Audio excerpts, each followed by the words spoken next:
Hello students, good morning.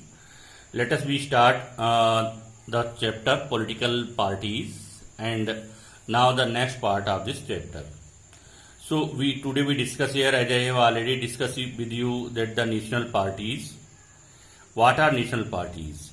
National parties are those parties which work entire country, which work more than one state. That such type of parties are known as national parties, or the party which get the more than 6% vote in the 4 states, है ना, that is known as the national parties. National political parties are country-wide parties. These parties have their units in various states. Some major national parties are INC, Indian National Congress है, Bharatiya Janata Party है, Bahujan Samaj Party है, CPIM, CPI, मार्क्सवादी Communist Party, NCP, National Communist Party. अब ये क्या state parties क्या है? What are the state party? State parties as I already explain you, the party which work inside the state. वो पार्टी जो इनसाइड द स्टेट वर्क कर रही है वो स्टेट पार्टीज कहलाती हैं. State political parties like Samajwadi party, जैसे कि समाजवादी पार्टी है, समता पार्टी है, Rashtriya Janata Dal, have national level political organisation with units of several states. Some of these parties like, जैसे इसी में कुछ पार्टियां हैं, जैसे कि बीजू जनता दल है, उड़ीसा में अच्छा काम कर रहा है, सिक्किम डेमोक्रेटिक फ्रंट है, या मिजोरम में काम करने वाला मिजो नेशनल फ्रंट है, are conscious about their state identity. मतलब ये जो पार्टियां इनसाइड द स्टेट सिंगल एक स्टेट के अंतर्गत काम करती हैं वो स्टेट पार्टीज कहलाएंगी, और जो एक इंटायर कंट्री में एक से ज्यादा स्टेट्स में काम कर रही हैं वो नेशनल पार्टीज कहलाएंगी. क्लियर? अब इसके बाद बात करते हैं यहाँ पर ओवर द अभी है क्या कि ओवर द लास्ट 3 डिकेड, लगभग पिछले 3 डिकेड से the strength of state parties has expanded. State parties का भी रोल काफी इंपॉर्टेंट हो गया है, क्योंकि without the support of the state parties the government form in the central या लोकसभा में जो मेजोरिटी गेन करना बड़ा एक टफ टास्क हो गया है. No national party is able to secure on its own a majority in Lok Sabha. तो आजकल क्या है कि कोलेशन गवर्नमेंट है, चाहे वो अभी बीजेपी की सरकार चल रही हो, वो बीजेपी और उसके सहयोगी दलों की सरकार है. तो ये क्या है कि कोलेशन गवर्नमेंट है, यानी more than one party, the government which form with the help of more than one party. तो अब यहाँ पर क्या है, एक नेशनल पार्टी है, उसके साथ साथ बहुत सारे स्टेट्स पार्टी शामिल हो गई, उनके कैंडिडेट आ गए, तो इस तरह से वो मेजोरिटी गेन कर लेते हैं. द फॉर्म एन अलायंस बना करके, कई बार वो अलायंस होता है बिफोर द इलेक्शन, कई बार आफ्टर द इलेक्शन हो जाता है. How can parties B reform? अब पार्टीज में सुधार कैसे होते हैं, सरकार ने क्या एफर्ट किए हैं इसके लिए? कॉन्स्टिट्यूशन वाज अमेंडेड, कॉन्स्टिट्यूशन में अमेंडमेंट किया गया to prevent elected MPs and MLAs from changing parties, ताकि जो इलेक्टेड एमपीज और एमएलएज हैं वो पार्टी को चेंज ना कर पाए. By law of defection, law of defection के द्वारा लॉ ऑफ डिफेक्शन पास किया गया इंडियन पार्लियामेंट में, और दल बदल कानून कहा गया. इससे पहले ये होता था कि आप कोई भी कैंडिडेट जीतने के बाद आसानी से अपनी पार्टी चेंज कर सकता था, लेकिन अभी पॉसिबल नहीं है. अगर वो सिंगल कैंडिडेट अपनी पार्टी चेंज करता है तो उसकी कैंडिडेटशिप कैंसिल मानी जाएगी, यानी उसकी जो सीट है उसे वैकेंट डिक्लेयर कर दिया जाएगा inside the house of Lok Sabha या इनसाइड द हाउस.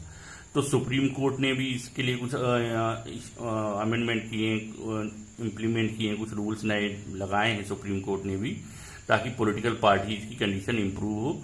तो Supreme Court made it mandatory for every candidate to file an affidavit. जब इलेक्शन के लिए कोई भी कैंडिडेट नॉमिनेशन फॉर्म भरता है तो उस नॉमिनेशन फॉर्म भरने के लिए उसे एक एफिडेविट, एक ओथ पेपर जो है, उसमें उसको पब्लिकली बताना पड़ेगा कि अबाउट देयर पर्सनल इंफॉर्मेशन, मतलब उसकी लॉयल्टीज क्या हैं, उसका वेल्थ स्टैंडर्ड क्या है, संपत्ति कितनी है उसके पास, उसके ऊपर कहीं ऐसा कितने केस, अगर कोई क्रिमिनल रिकॉर्ड है तो वो कहाँ तक है, कोई पेंडिंग है, या ये सारी चीज़ें वो इसमें डिस्कस की जाएंगी ओपनली, है ना. तो ये एफिडेविट कंपलसरी है उसे अपने नॉमिनेशन फॉर्म में लगाने के लिए. तो इसी तरह से ECI का मतलब यहाँ election commission of India passed an order to file their income tax return, और इसीलिए क्या है ये भी कंपलसरी कर दिया गया कि जो कैंडिडेट इलेक्शन में पार्टिसिपेट कर रहा हो वो एटलीस्ट उसने अपने इनकम टैक्स भरा हो। A law should be made to regulate the internal affairs of political powers. एक इंटरनल अफेयर्स को रेगुलेट करने के लिए भी कुछ कानून बनाए गए हैं। It is mandatory to give about 1/3 seats, और ये कंपलसरी कर दिया गया है, ये कंपलसरी किया जाना चाहिए कि महिलाओं के लिए 1/3 सीट्स रिजर्व हों। Also state funding of elections, और स्टेट फंडिंग भी होनी चाहिए। जो पॉलिटिकल पार्टीज अपने खर्चे पर चुनाव ना लड़के उसके लिए स्टेट फंड यानी गवर्नमेंट उसको फंडिंग की व्यवस्था करेगी। ये सारी चीज़ें रहेंगी। अब now some questions are clear here from this chapter, और these are the very important questions, है ना। तो अब इन्हें आप क्या करेंगे, फेयर कॉपी पे नोट करके इनके आंसर लिख लेंगे। Answer I have already explain you. What are political parties, मैंने बताया पॉलिटिकल पार्टीज क्या हैं। पॉलिटिकल पार्टीज का मतलब ये था कि the party which work for collective good, contest election, है ना, एक ग्रुप ऑफ पीपल जो सभी की भलाई के लिए काम करता है। एक pre organised organisation which work for collective good is known as political parties. What is partisan, partisan मतलब होता है active workers, firm committed to a particular party, तो वो जो वर्कर मेंबर हैं उन्हें पार्टीशियन कहा गया। What is ruling party, the party who rule, which rule. What is affidavit, right now I explain you. How can political parties B reformed, explain. ये आपको लिखना है 5 मार्क्स में, ठीक है ना। पॉलिटिकल पार्टीज को रिफॉर्म कैसे किया जाएगा। अब इसको पॉलिटिकल पार्टीज को किस तरह से रिफॉर्म करेंगे ये आप बताएंगे, किस तरह से हम पॉलिटिकल पार्टीज को रिफॉर्म कर सकते हैं। 5 मार्क्स क्वेश्चन लिखना है। आपके सजेशंस यहाँ मेन होंगे, कौन कौन से हम मेन सजेशंस यहाँ रखे जा सकते हैं। तो राइट द मेन फीचर्स। अब यहाँ पर क्या है ना, जितनी बुक के लास्ट में एनसीईआरटी में जो चैप्टर खत्म हो रहा है तो वहाँ पर से ये पढ़ना पड़ेगा आपको। आप एक चार्ट बना लें, वहाँ लिखें बीएसपी, इसके फाउंडर कौन है, इसका मैनिफेस्टो क्या है, प्रेजेंट प्रेसिडेंट कौन है, ये सारी चीज़ें लिख लीजिए। तो वो थोड़ा सा याद करेंगे तो 1 मार्क्स क्वेश्चन मिल जाएगा। बीएसपी के फाउंडर कौन रहे, मान्यवर काशीराम।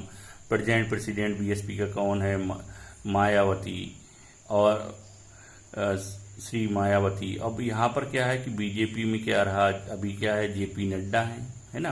हो सकता है कि पुरानी किताब रही हो तो उसमें कोई दूसरा नाम दिया गया हो, लेकिन बीजेपी का प्रेजेंट जो प्रेसिडेंट हैं वो जेपी नड्डा हैं, है ना।